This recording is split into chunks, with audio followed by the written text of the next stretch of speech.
The river of Galilee flows into the Jordan River, and the Jordan River flows into the Dead Sea. Now, there is something about the river of Galilee and the Jordan River. Both of them have different types of fishes, plants, and animals. They support a very vibrant and thriving life. But the Dead Sea, on the other hand, is very salty. It has a high degree of salt and buoyancy that if you jump into it, you just float automatically. It doesn't support any form of life. It doesn't give. It just receives. It's an inlet. It's not an outlet compared to the Galilee and the Jordan River. Ladies and gentlemen, how many of you know people like that? People whose life is just miserable. People whose lives are salty. People who are just a walking, talking dead. People who are not giving but only receiving. People whose lives are boring. People whose lives are toxic and negative. These are not the kind of people to come around. These are not the kind of people to stay around. Ladies and gentlemen, I'd like you to realize that you begin to live a more meaningful and wonderful life once you learn to give. Once you begin to support people.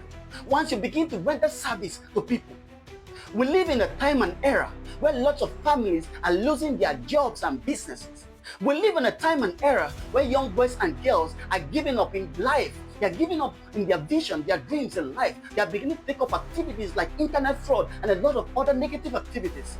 This is the best time more than ever for you to help, for you to give to people, for you to render service.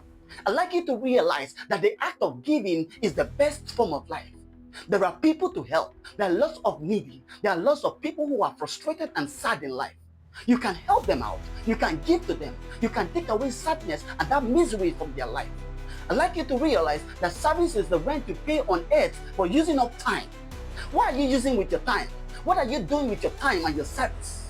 I'd like you to realize that one of the greatest legacies you will leave on earth is the lives you taught. They are the people you help. And there are lots of young boys and girls who have dropped out of school because of lack of finances. You can help them out. You can locate them. I'd like you to realize that your present life is a dream, is a prayer point for lots of people. You can help people because the best form of life, the best form of service is to put a smile in other people's life. The best form of life is to help other people move from point A to point B, and that's the best legacy in life. It's for you to touch lives. It's for you to help people and make life meaningful to other people. I'd like you to realize that life becomes a better place once you locate somebody and begin to help that somebody. Once you find people that are in need and begin to help them. And that's the best form of life. That's the best form of happiness. That's the beauty of life. The beauty of life is to find people in need and begin to help them. And as you locate and start to help other people, then I'll truly see you at the top.